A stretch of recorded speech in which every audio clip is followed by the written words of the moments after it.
2018년 3월에 일어난 일입니다. 여러분도 알겠지만 북한에서 남한에 이게 공격한다 그러고 전쟁 날 정말 위급한 시즌이 있었잖아요. 제 마음 안에 다시 그런 마음이 생겼어요. 교회 목회를 하는 도중에 이제는 작은 공동체, 이제 겨우 사는 이 공동체를 섬기다가 국가가 너무너무 힘들다라는 마음을 들어서 밖에 나가서 뭘 또 이렇게 행사를 하기도 하고 제 마음 안에 그런 마음이 생겼어요. 너 진짜 목숨 걸고 한번 기도하지 않겠냐라는 마음을 주셔서 제가 그때 몸이 굉장히 쇠했는데 고성부터 시작해서 임진각까지 혼자서 걸었어요. 혼자서 걸어서 나라를 위해서 기도하고 오다가 철원즈음에서 제가 이 말씀에 감동을 받았어요. 너희가 이렇게 기도한다면 이 나라를 내가 어떻게 놓겠느냐. 너희가 이렇게 기도하는데 내가 어떻게 이 나라를 놓겠느냐. 너희가 이렇게 기도하는데 내가 어떻게 이 나라를 놓겠느냐. 계속해서 기도해라. 놀란 사실 10여일 이상 임진각까지 걸어오는 동안에 제 건강이 나아버렸어요. 그리고 하노이 회담, 싱가포르 회담, 이런저런 일들이 생기면서 또 한 번 역사의 위기를 넘어가는 것 같은 그런 경험을 했습니다. 지금 주빌리 설교를 부탁을 받고 제가 무엇을 나눌까 했더니 제 마음 안에 이런 마음이 덜컹해서 다른 거 사실 하기가 너무 많이 제가 나눴던 거기 때문에 이런 걸 안 전하고 싶었어요, 사실은. 그런데 하나님이 나누라는 것, 첫 마음에 대해서 얘기하는 거예요. 다시 불타야 하지 않겠냐, 이런 마음을 주시는 거죠. 본문의 말씀을 좀 들어가서 다시 한번 읽어보도록 하겠습니다. 역대하 7장 14절의 말씀 다시 한번 읽겠습니다. 시작. 내 이름으로 일컫는 내 백성이 그들의 악한 길에서 떠나 스스로 낮추고 기도하여 내 얼굴을 찾으면 내가 하늘에서 듣고 그들의 죄를 사하고 그들의 땅을 고칠지라. 아멘. 여러분, 이 구절을 세 단어로 요약할 수 있습니다. 첫 번째는 겸손입니다. 하나님께로 다시 돌이키는 거예요. 은혜로 다시 얼굴을 돌리는 거예요. 하나님 없으면 우린 못 삽니다 라는 겸손의 회복입니다. 두 번째는 악한 길에서 돌아오는 것입니다. 이건 철저한 회개입니다. 세 번째는 그 얼굴을 구하는 것, 갈망이에요. 하나님의 거룩, 하나님을 갈망하는 거예요. 다른 게 아니라 하나님을 갈망하는 것입니다. 겸손과 거룩과 갈망이 있다면 만약에 전염병이 생기고 엉망진창이 되고 사회가 깨어지고 슬픈 일이 생기고 한다면 약속된 곳에 나와서 성전, 하나님의 언약이 있는 하나님의 백성들, 그 이름이 있는 하나님의 사람들이 하나님의 얼굴을 구하면 겸손하고 거룩하고 하나님을 다시 갈망하면 여러분 원문에 보면은 하나님이 하실 수밖에 없다는 구도로 나와 있어요. 내가 어떻게 안 고칠 수 있겠냐, 이런 뜻이에요. 문제는 우리가 정말 겸손하냐, 우리가 정말 거룩한가, 우리가 정말 하나님 한 분만 갈망하는가, 이것이 문제라는 거죠. 첫 번째 겸손에 대해서 잠깐 나눠보겠습니다. 야고보서 4장 6절의 말씀입니다. 그러나 더욱 큰 은혜를 주시나니 그러므로 일렀으되 하나님이 교만한 자를 물리치시고 겸손한 자에게 은혜를 주신다 하였느니라. 여러분, 겸손해야 은혜 받습니다. 이사야서 57장 15절의 말씀입니다. 지극히 존귀하며 영원히 거하시며 거룩하다 이름하는 이가 이와 같이 말씀하시되 내가 높고 거룩한 곳에 있으며 또한 통회하고 마음이 겸손한 자와 함께 있나니 이는 겸손한 자의 영을 소생시키시며 통회하는 자의 마음을 소생시키려 함이라. 여러분, 겸손하면 살아납니다. 하나님의 약속의 말씀입니다. 예수님께서는 그 겸손과 온유를 주님께 배우라라고 말했어요. 빌립보서 2장에서는 바로 예수 그리스도의 마음이 겸손한 마음이다라고, 그 마음을 품으라라고 말했습니다. 겸손해서 주님 앞에, 하나님 앞에 겸손하면 주님과 동행할 수 있습니다. 하나님의 주권과 하나님의 은혜를 인정하고 살아갈 수 있습니다. 그러면요, 겸손하면 동행도 나타나고 은혜도 계속 나타나는데 교만하면 어떻게 되겠습니까? 스스로 망하는 길입니다. 교만하다 보면 주님이 안 보입니다. 주님보다 주님이 주신 소유나 외형에 자꾸 마음이 쓸립니다. 예수님께서 예루살렘에 대해서 말씀하셨어요. 무너질 예루살렘을 두고 너희들 울 줄 알아라라고 말했어요. 영적인 부분이 많이 부패했고 그리스도마저 죽일 만한 그런 악의 온상이 되어 있는 예루살렘을 향해서 울어라라고 말했어요. 근데 많은 사람들은 하나님의 마음을 모르고 화려한 예루살렘 뒤에 숨어버렸어요. 그 보이는 화려함 속에 숨어버렸습니다. 울고 기도해라 라고 말할 때 기도했더라면 무너지지 않았을 텐데, 이런 생각을 해봅니다. 우리는요 정말 많이 왔다 갔다 했잖아요. 6.25도 일어났고, 우리는 정말 교만할 수가 없는 역사를 살았어요. 우리 삶 안에서 정말 얼마나 많이 울면서 기도했습니까? 우리 어르신들 밤낮으로 기도했잖아요. 새벽에 기도하고 철야에 기도하고 산기도 가고. 제가 한때 정릉지역에 살았는데, 정릉지역 곧 넘어가면 있는 데가 뭡니까? 삼각산. 예전에 삼각산 가면은 밤 한 10시부터 새벽 4시까지 개구리들이 얼마나 개굴개굴 거리는지 몰라요. 가까이 가면 개구리가 아니라 다들 기도하고 있는 거예요. 밤을 새면서 기도해요. 근데 놀라운 사실은 이분들이 자신의 기도도 했지만 대부분 기도 가운데 나라를 위한 기도를 빼지 않고 했다는 거예요. 그 삼각산에는 그래서 나라를 위한 구국 기도회가 많은 이유가 그런 이유였죠. IMF는 어땠습니까? 우리 역사 안에 얼마나 많은 위기들이 있었습니까? 이런 위기 때마다 기도하면서 넘어갔죠. 우리가 그런데 조금 힘이 생기고 여유가 생기니까 이젠 더 이상 울면서 기도하지 않습니다. 기도의 자리를 머물려고 하지 않습니다. 그러다가 뭐 어떻게 된다고요? 무너질 것이 무너진다는 거예요. 로마가 무너져 버렸어요. 하나님의 왕국이라고 했던 로마가 무너졌어요. 사람들이 어떻게 예수를 영접하고 예수를 주로 고백하는 로마가 무너질 수 있느냐라고 얘기를 했어요. 너희들 하나님이 진짜 살아계신가라고 말했어요. 그럴 때 어거스틴이라는 분이 일어나서 한마디 했어요. 무너진 건 로마이지 하나님 나라가 아니다.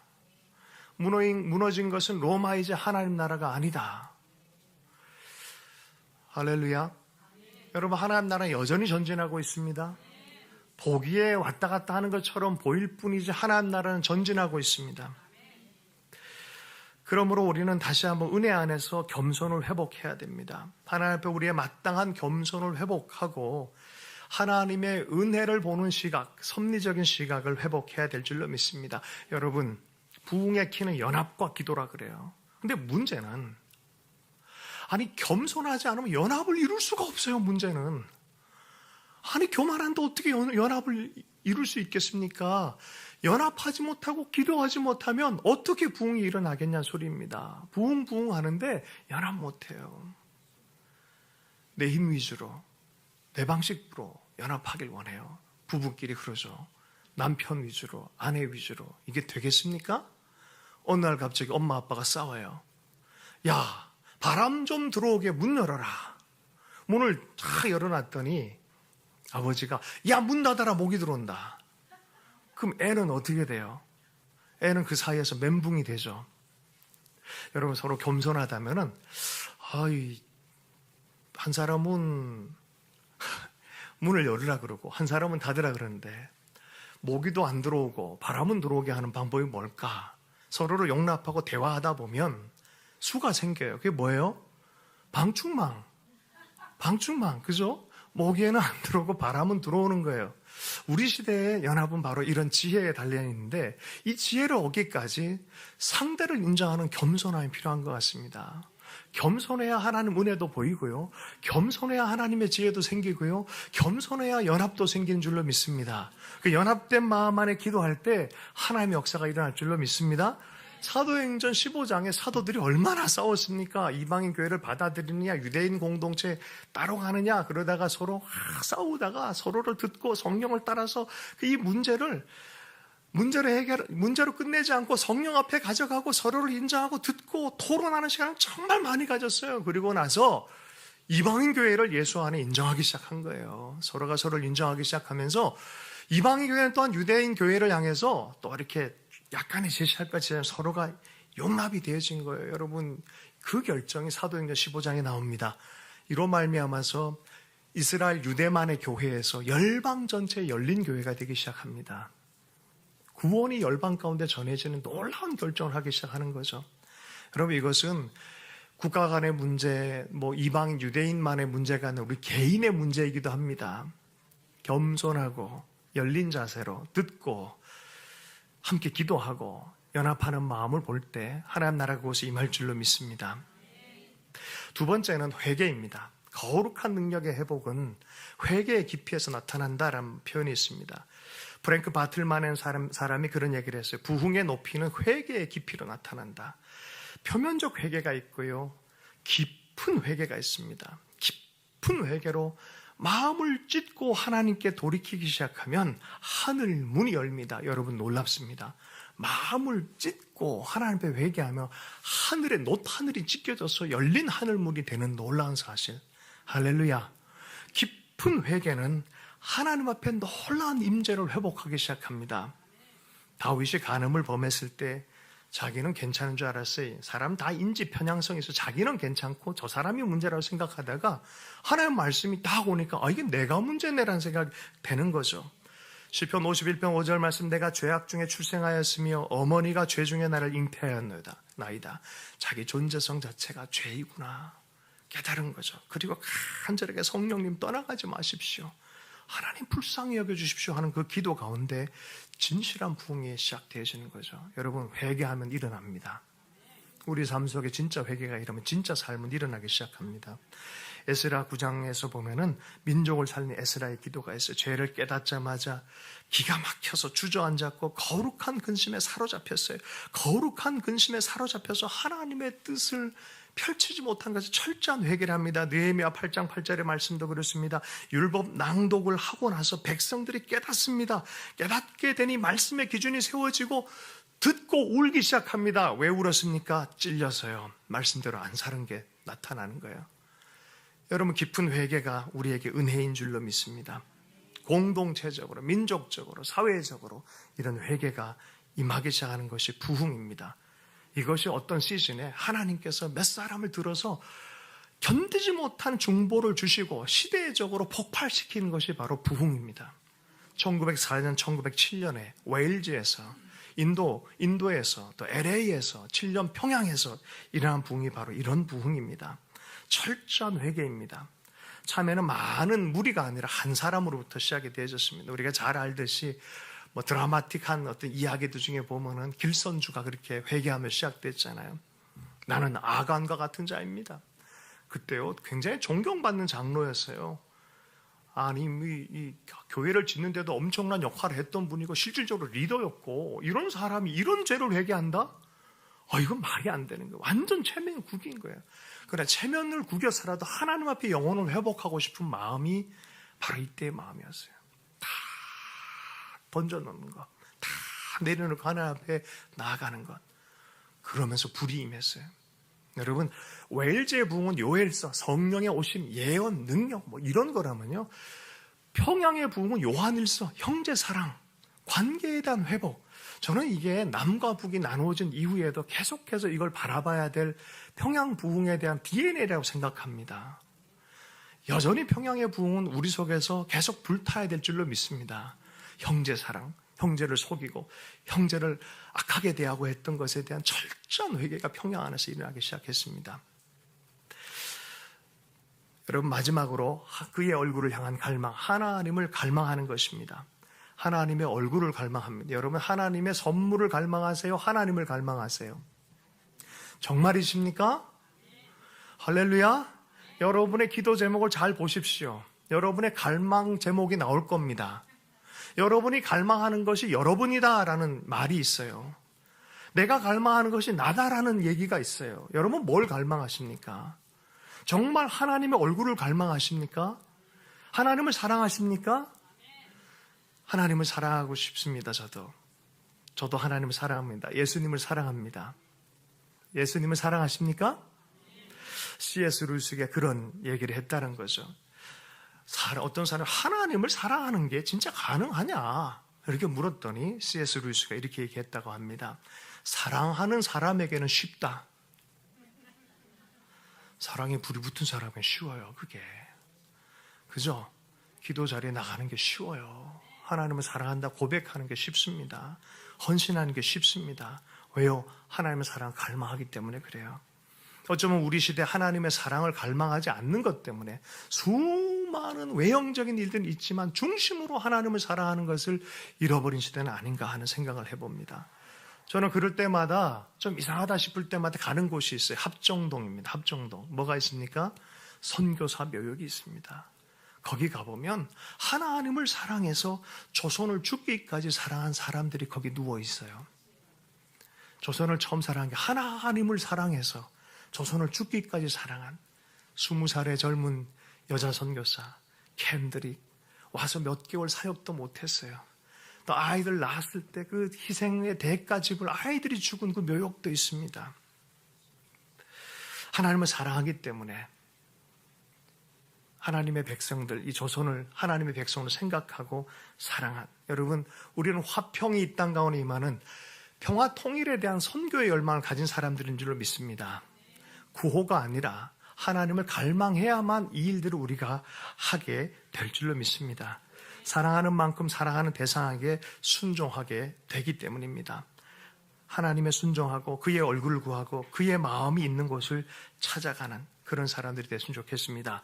베드로가 베드로전서 1장 8절에서 그런 말이 있어요. 예수님을 보지 못했지만 너희가 예수님을 사랑하는도다 라는 표현이 있어요. 여러분, 베드로는 예수님의 얼굴 봤던 사람입니다. 근데 본 사람이 사랑하는 방식대로 예수님을 생전에 본 적도 없는 성도들이 똑같이 사랑하고 있다는 거예요. 이게 놀랍지 않습니까? 자기가 사랑하는 그 사랑하는 예수님을, 그 예수님 얼굴도 본 적이 없는 그 사람들이 그렇게 똑같이 사랑하는 그 모습 보니 감동이 되지 않겠습니까? 진실한 마음으로 하나님을 전심으로 사랑한 것이 우리의 특권인 줄로 믿습니다. 전심으로 사랑할 때 사람들과 이 나라를 진실로 사랑하게 될 줄로 믿습니다. 우리의 마음 상태가 바로 이것이 할례 받은 마음입니다. 마음을 다해 하나님을 섬기고 열심을 품는 것입니다. 이것이 갈망입니다. 이러한 갈망이 다시 회복된다면, 다시 한번요 정리하겠습니다. 겸손과 거룩과 갈망의 마음이 회복되어지면 하나님 그 땅을 반드시 고칠 수밖에 없다는 거예요. 그런 것이 아니라 외형적인 어떤 것만 일어나고 어떤 기교적인 것만 있고 그렇다면요 열매가 좀 다르게 나요. 모조품이에요. 절여지는 것과 페인트 바른 건 다릅니다. 속까지 다 절여진, 염료로 다 절여진 사람들이 있어요. 페인트로 외형만 딱 하는 사람들이 있어요. 제2차 미국의 대각성을 이끌었던 찰스 피니가 그런 얘기를 했었어요. 자기 인생의 말년에 한 얘기입니다.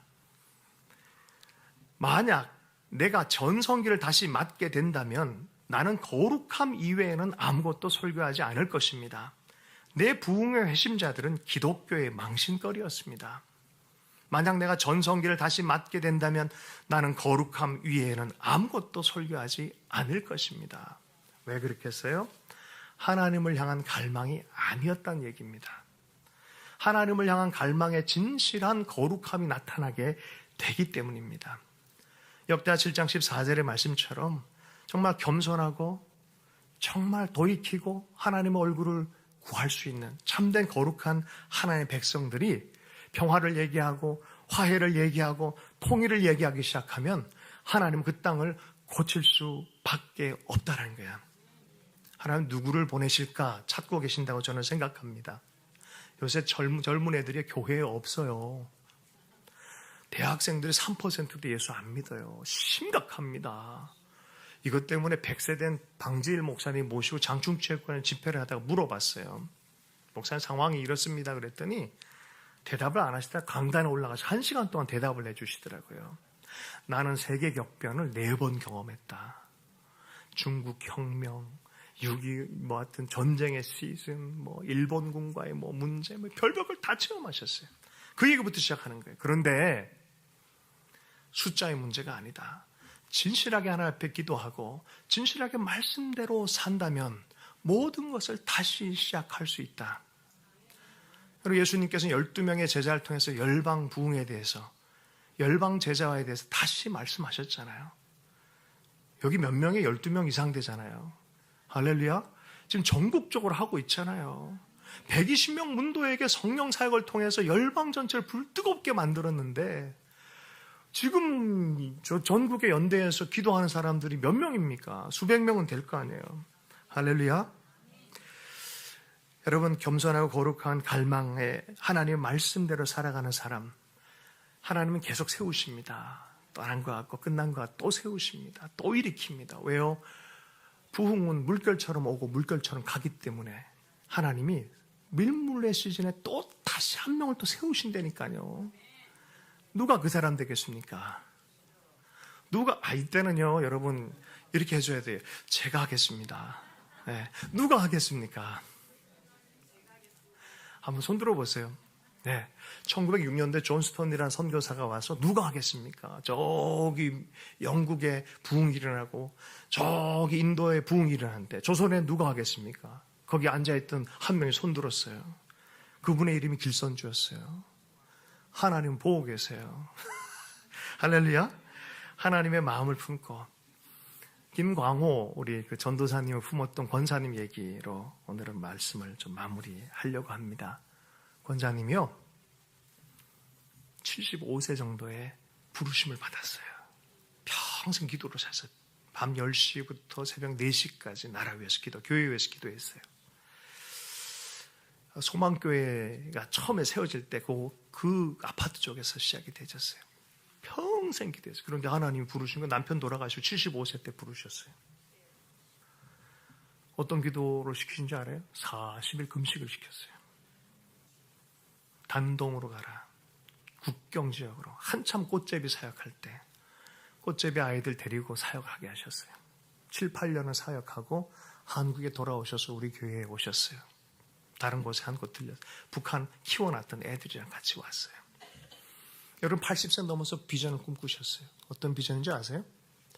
탈북자 교회 하나와 아이들을 위한 학교, 대안학교. 그 학교는 지금 굉장히 훌륭한 학교가 됐습니다. 80세의 꿈을 꾸고 이루셨습니다. 이루셨어요.